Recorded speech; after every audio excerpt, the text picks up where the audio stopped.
ఎన్నికలకు సమయం దగ్గర పడుతున్న క్రమంలో రాష్ట్రంలో రాజకీయం వేడెక్కింది. ఎన్నికల ప్రచారానికి సోమవారం సాయంత్రంతో శుభం కార్డు పడనుండడంతో కీలక ప్రెస్ మీట్ నిర్వహించారు సీఎం రేవంత్ రెడ్డి.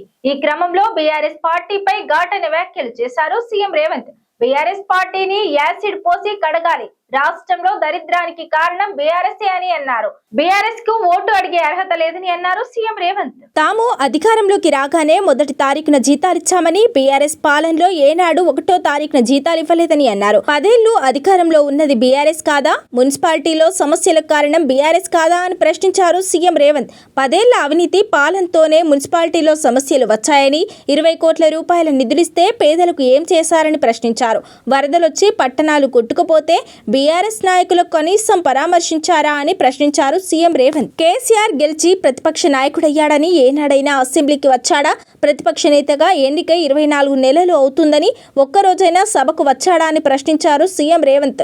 మున్సిపాలిటీలో 1-2 బీఆర్ఎస్ వాళ్ళు గెలిస్తే పనిచేస్తారా అని అన్నారు. బీఆర్ఎస్ 10 ఏళ్లలో అవినీతి చేయని రంగం ఏదో చెప్పాలని అన్నారు.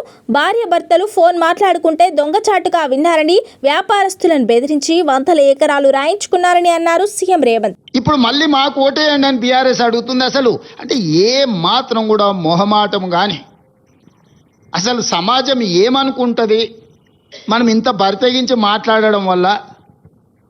ఇది ఏమైనా సమాజం ఆమోదిస్తుందా? అమరాన్ని ఎప్పుడో సామెత చెప్తుండే, బరితెగించిన కోడి అంట బజార్లోకి వచ్చి గుడ్డు పెట్టిందంట. గట్లున్నది బీఆర్ఎస్ వాళ్ళ వ్యవహారం.